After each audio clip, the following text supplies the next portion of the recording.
Binasag ni Dimples ang katahimikan tungkol sa lihim na kasal ni Bea Alonzo. Wala ba talaga ang nasaktan na damdamin? Kapag ang isang celebrity ay palihim na ikinasal, isang tanong ang agad na pumukaw sa atensyon ng lahat. Ano ang naramdaman ng kanilang malalapit na kaibigan nang hindi sila imbitado? At nang ang pinakamalapit na kaibigang iyon ay si Dimples Romana, isa sa mga pinagkakatiwalaang kaibigan ni Bea Alonzo sa loob ng ilang dekada, lalong tumitindi ang kuryosidad. Mayroon bang pagkadismaya? Mayroon bang dalamhati?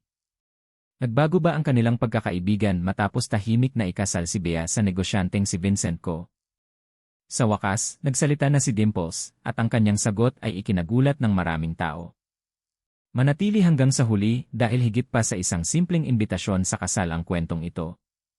Sa loob ng ilang linggo, pinag-uusapan ng mga tagahanga ang pribadong kasal ni Bea Alonzo at Vincent Co na naiulat na naganap noong Hulyo 8, 2026. Ang mas nagpagulat sa seremonya ay kung gaano kakaunti ang nakakaalam tungkol dito. Ayon sa mga ulat, wala pang 10 tao ang nakakaalam ng kasal, at limitado lamang ang bilang ng mga bisitang dumalo. Dahil dito, maraming tagahanga ang nagsimulang magtaka tungkol sa mga malalapit na kaibigan ni Bea. Inimbitahan ba sila? Alam na ba nila ng maaga? At marahil ang pinakamalaking tanong sa lahat, alam ba ni Dimples Romana? Sa pagdiriwang ng Tara, kapatid. 2026 mid-year media and trade na ginanap sa NIE Studios sa Mandaluyong City noong Agosto 6, 2026. Sa wakas ay nagkaroon ng pagkakataon ang mga miyembro ng media na direktang tanungin si Dimples. Simple ngunit napakalakas ng kanyang sagot. Sabi niya, walang tampo. Ayon kay Dimples, wala siyang naramdamang anumang hinanakit kay Bea kahit hindi niya ipinaalam ang tungkol sa kasal.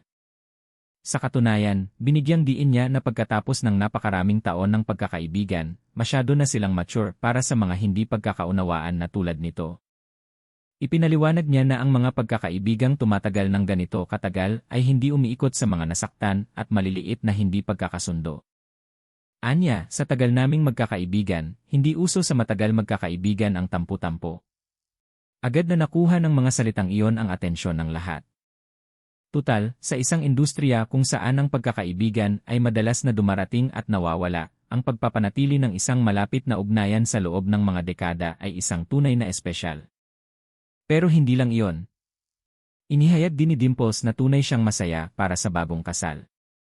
Ibinahagi pa niya na dapat silang maghapunan ng magkasama sa lalong madaling panahon.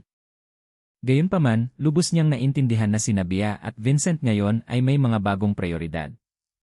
Tulad ng pabiro niyang paliwanag, si Bea ngayon ay may mga tungkulin bilang asawa at asawa. At doon nagiging mas kawili-wili ang kwento. Maraming tao ang umaasa na magbubunyag si Dimples ng higit pang mga detalye. Dumalaw ba siya sa bagong tahanan ni Bea at Vincent? Ipinaliwanag ba ni Bea kung bakit niya pinananatiling pribado ang kasal? Tinanong ba niya kung bakit hindi siya ipinaalam? Ngunit nanatiling magalang si Dimples at maingat na iniwasan ang pagbabahagi ng anumang bagay na maaaring lumabag sa privacy ng kanyang kaibigan. Nang tanungin kung napuntahan na niya ang bagong bahay ng mag-asawa, natawa siya at sinabing wala siya sa posisyon para magsabi ng kahit ano. Nangako siya na kung darating ang panahon na papayagan siyang magbahagi pa, ipapaalam niya sa lahat. Ang tugon na iyon ay muling nagpakita kung gaano niya pinoprotektahan ang kanyang pagkakaibigan kay Bea. At pagkatapos ay dumating ang isa pang nakakagulat na sandali. Tinanong ng media kung nagulat ba siya na hindi siya naabisuhan tungkol sa kasal. Ang kanyang sagot ay nagpakita ng mas malalim na pag-unawa sa kung ano ang ibig sabihin ng tunay na pagkakaibigan. Ayon kay Dimples, madalas niyang itanong ang mga ganitong uri ng tanong dahil kadalasan ay naroroon siya sa maraming mahahalagang sandali sa buhay ng kanyang mga kaibigan. Welcome back Star Pulse E-Fam Philippines.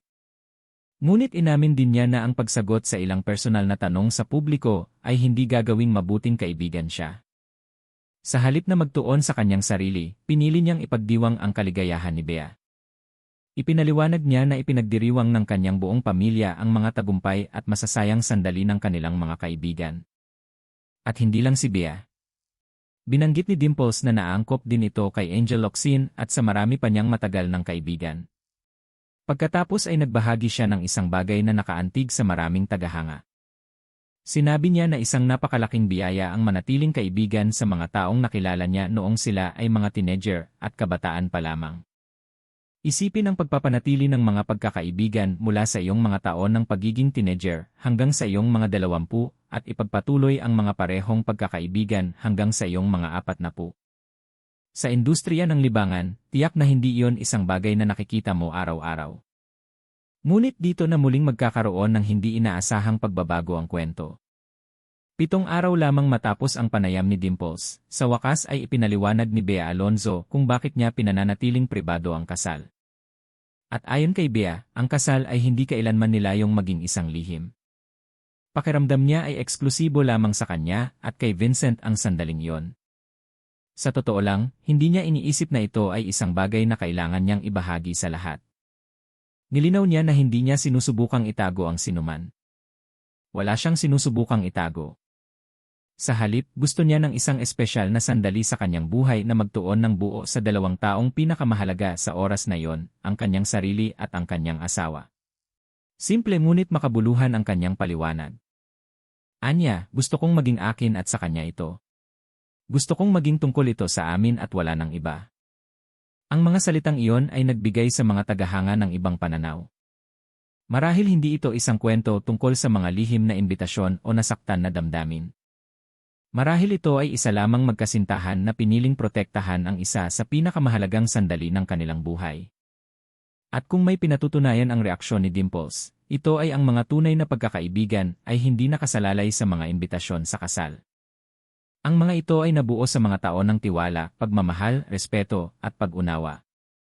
Samantala, patuloy na abala si Dimples sa kanyang lumalaking karera sa telebisyon.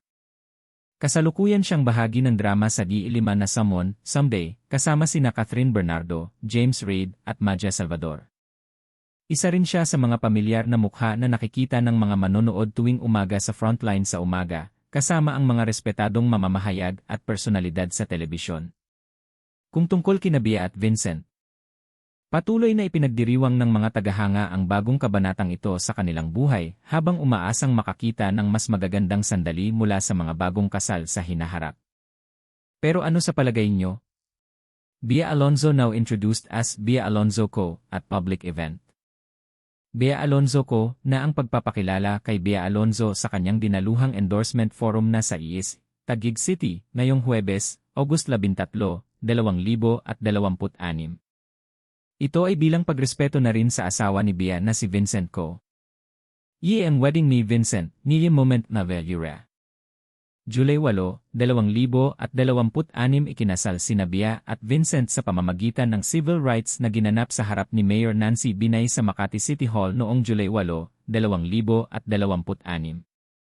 Tama ba si Bea na panatilihing pribado ang kanyang kasal? O dapat ba ay naabisuhan na ang malalapit na kaibigan ng maaga? Ibahagi ang inyong mga saloobin sa mga komento sa ibaba. At kung nagustuhan niyo ang video na ito, huwag kalimutang mag-like, mag-subscribe, at pindutin ang notification bell para sa mas maraming trending na balita sa entertainment sa Pilipinas at mga updates sa mga celebrity. Salamat sa panonood at magkikita tayo sa susunod na video.